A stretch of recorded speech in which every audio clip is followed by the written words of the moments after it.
जोङो ग्रेटार धालिगाव आनएमप्लयड एसोसिएशननि जानानै जों दिनै बे धरनाखौ जों लानाय जादों। जोंनि धरनाखौ लानायनि माखासे खारन दङ।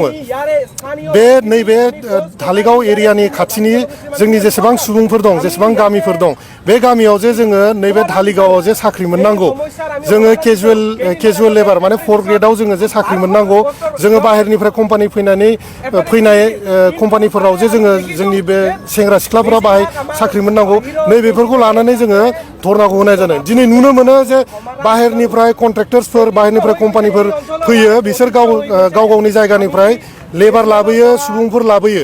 ओमफ्राय बेनि जाहोनाव जोंनि बेनि लकेल सुबुंफोरा, लकेल सेंग्रा सिख्लाफोरा बाहाय साख्रि मोना। बेनि थाखाय बिथांमोना बाहेरायाव थांनो गोनां जायो, दिनै दिल्ली, बेंगलराव थांनो गोनां जायो। दा बेनिखायनो जोङो बे जोंनि जायगायावनो IOCL आवनो जोंनि सेंग्रा सिख्लाफोरा जे साख्रि मोननांगौ, दिनै हाजार क्ररनि गोदान प्रजेक्ट फैगासिनो दं। बे प्रजेक्टआव जोंनि सेंग्रा सिख्लाया जे साख्रि मोननांगौ, बेखौ लानानै जों दाबि होदों। आरो लोगोसे जों नुनो मोनो जे CSR फान्डफोरा मोजाङै प्रपार इउटिलाइजेसन जाया। दिनै गामि ओनसोलाव नों जुदि खाथि खाला ओनसोलाव जुदि नों थांदो नाय, दिनैसिमबो जोङो CSR फान्डखौ मोजां इउटिलाइजेसन जानायखौ जों नुवाखै। दा बेफोर फान्डफोरा मोजां इउटिलाइजेसन जानांगौ। जों मिथिगौ जे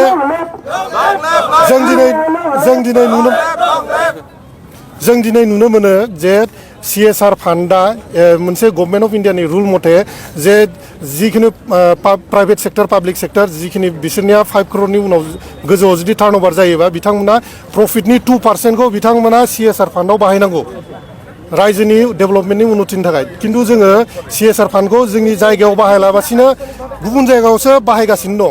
खिन्थु जोंनिया फार्स्ट जोंनि खाथि खालानि एफेक्टेड एरियासफोरासो डेभेलप जानांगौ, बेनि उनावसो बाहेरायाव बिथांमोना खामानिफोरखौ मावग्रोनांगौ।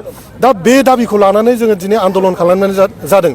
बेजों लोगोसे जोंनि खाथि खालानि सेंग्रा सिख्लाफोरखौ जोङो स्किल ट्रेनिं होनांगौ, जोङो स्किल हिउमेन रिसर्स बानायनांगौ। दा बिनि थाखाय IOCL बारे जोंखौ अबजेक्सन होबाय थायो जे नोंथांमोना बेनि लकेल सेंग्रा सिख्लानाव स्किल गैया, बिनि सेंग्रा सिख्लानाव गोहो गैया मावनो थाखाय, जाखिनि नांगौ बिथांमोना मावनो हाया। बेनिखायनो जों बाहेरनिफ्राय लाबोनो गोनां जायो होननानै कम्पानिसफोर बा IOCLनि मानसिफोरा माखासे अबजेक्सन होबाय थायो।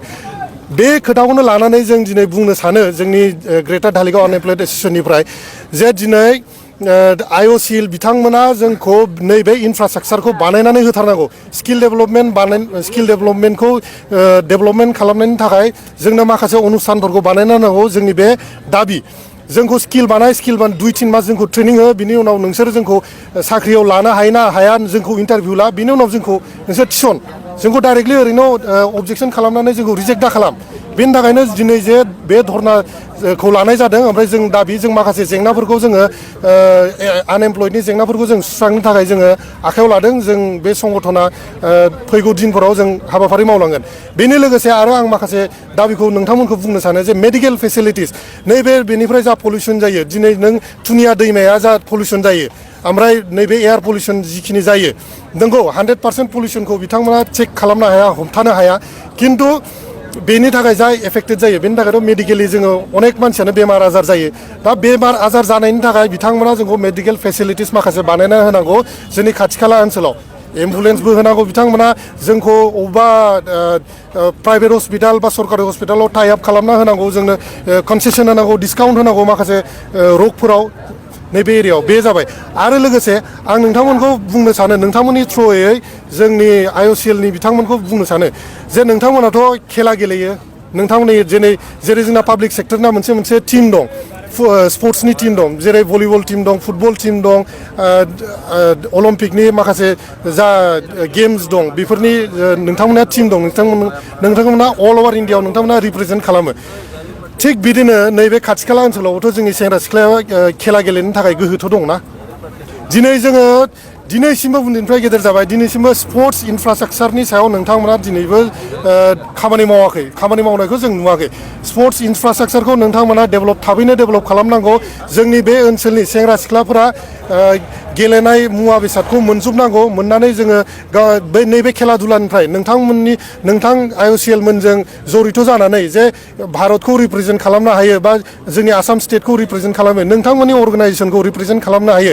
आरो गावबा गावनि केरियार बानायनो हायो नैबे बेबस्थाखौ थाबैनो IOCL आ बानायनो होनांगौ जों दाखालि बावैसो जों मिथिदों जे माबायाव शिलंआव जा गेम्स जादोंमोन नेशनेल गेम्स बाहाय जोंनि नैबे धालिगाव ओनसोलनिफ्राय उसु गेम्सआवबो बिथांमोना मेडेल मोननाय दं नाथाय बिथांमोना जों गथ'फोरखौ जोङो रायज्लायदोंमोन बिथांमोना मोजां इनफ्रास्ट्राक्चार मोजां हेल्प मोनैनि थाखाय बिथांमोना जे आरो मोजां माने मेडेल मोनबावनो हागौमोन बिथांमोना माने बेखौ जोंखौ बुंदों आरो दा बेनिखायनो बेफोर जेंनाखौ जों नुनानै ग्रेटार धालिगाव आनएमप्लयड एस'सिएशना दिनै धर्नाखौ लानाय जादों 3 घन्टा धर्ना दिनै लानाय जादों ओमफ्राय गासिबो बे ओनसोलनि हाजार मानसिफोर जों नोंथांमोना नायनो हागोन हाजार मानसि जोंखौ सापर्ट खालामनानै ओंखारबोदों जोंनि बे जायगायाव एमप्लयमेन्ट मोननांगौ मेडिकेल फेसिलिटिस मोननांगौ इनफ्रास्ट्राक्चार CSR फान्डा डेभेलपमेन्ट जानांगौ जोंनिया स्पर्ट्स इनफ्रास्ट्राक्चारा डेभेलपमेन्ट जानांगौ गासिबो बिथिङाव जोङो खामानि मावनो थाखाय माखासे जोङो हाबाफारि लादों नोंथांमोना जोंनि